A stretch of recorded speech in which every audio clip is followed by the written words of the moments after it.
Oh, hello.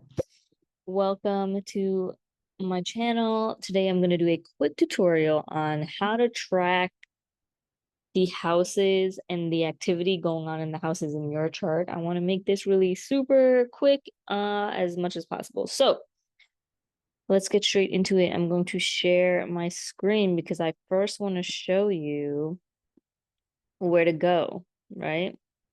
So here we are. Astro.com is the freest resource you can get. You can store, I believe, up to 100 charts, if that's something you wanted to do.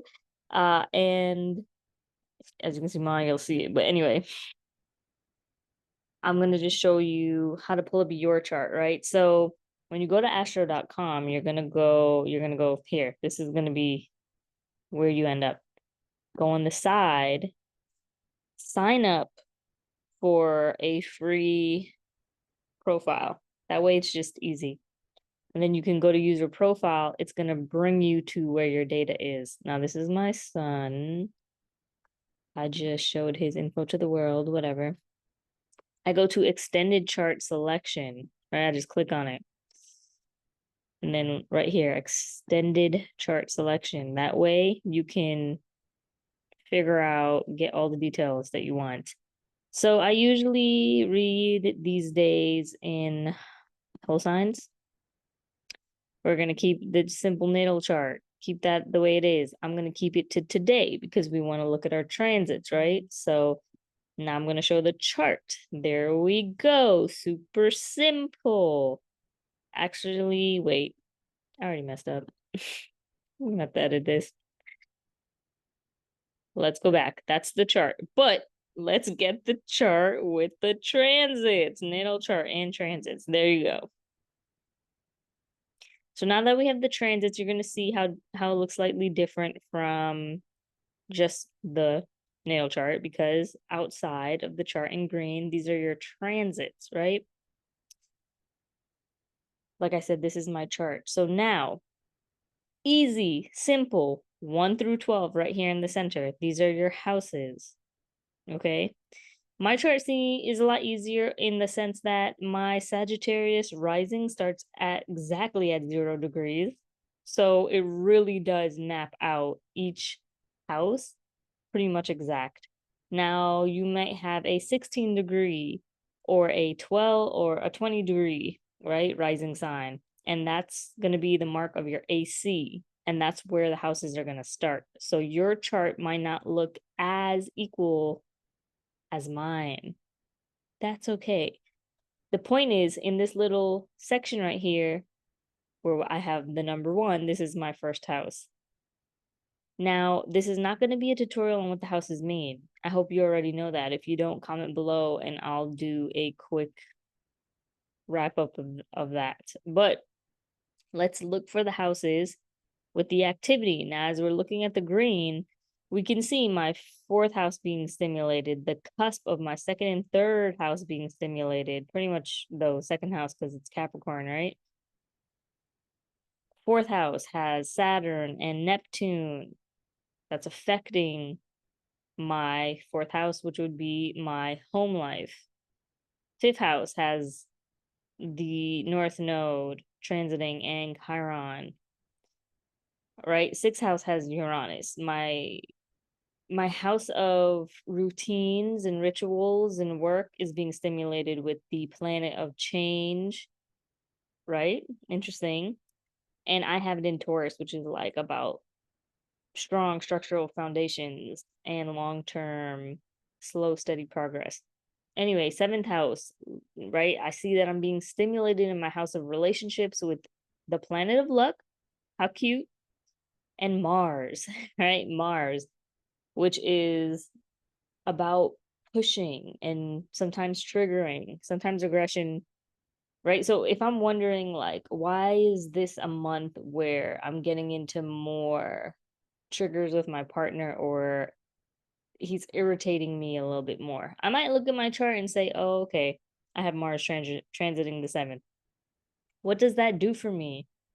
It simply shows me, even before Mars gets there, remember, I could change the date and I could look for the future. I could look for next month or the next 2, 3, 4 months, the next year. And I could kind of give myself a rough ballpark of like, hey, we might be going through rough patches at this time, or I can turn it around and I can use that Mars energy to push the both of us to make some changes in our relationship, right? To use that period of turmoil wisely, especially since I have Jupiter in the mix and I can rely on Jupiter to sprinkle a little luck and some expansion. So I want to use Mars, that push and that drive, to expand, even if it is through hard conversations, or let's flip it, just getting up and going, or like Mars is also sex drive, right? Through sex. So different things to look at. Now, you can also see that the sun, right, because it's Virgo season, is in my 10th house. So I've been more inclined to work at the small little details, like making this video right here. And the last 2 months, summer for me, basically, right? Cancer, July, and then August, Leo. Whenever I'm going through the eighth house transit, I notice Cancer season, I'm always much more internal. And remember, whatever sign this is for you is going to be the season of the year it is for you. So your eighth house might be in Gemini. If your eighth house is in Gemini, then when you're in Gemini season, your eighth house is activated, right? So I want to simply, if you don't know all the planets, that's fine. If you do, even better, because you can think about, especially, let's go back to the Gemini thing, right? Gemini season for me is about my relationship, right? Or my relationships. And on top of that, this year, actually, I don't even think Jupiter was in Gemini at Gemini season this year for me. But if it was Gemini season right now, and I'm like, oh, okay, the sun's there, the sun is activating my house of relationships. So is Jupiter. So we got some extra stuff going on. But for me, in eighth house, and probably for you, whenever the eighth house is stimulated in your chart, right? Meaning you can look to the sign to know what season it's going to be an eighth house season for you. This will never change, by the way, when it comes to your natal chart. So my first house will always be stimulated in December because of Sagittarius season. My second house will always be stimulated by January, the end of the year, because it's Capricorn season. When Aquarius season hits, my third house will be stimulated. This is an easy way to pair it in your head. I hope that helps. And now going back to the quick understanding of, when you're in your eighth house season for the year, you probably don't want to talk to a lot of people unless you truly trust them, right? You might be much more internal because this is all about privacy, this house, 12th house. When you are going through your 12th house for the year, right? For me personally, that's Scorpio. I might feel a little bit more lost. I might feel a little bit more spiritual and connected, but also crazy. I might be looked at as a little crazy during these times, or intense because it's Scorpio. You could fill in the blanks for yourself. Now, when transits are activating planets you have inside your natal chart, that's an even extra boost of energy, right? So for Cancer season, like I was saying, I don't have much there. I have my South Node there though, so that's important. I have Vertex there, but I'm not really thinking about asteroids right now. I'm thinking about main planets.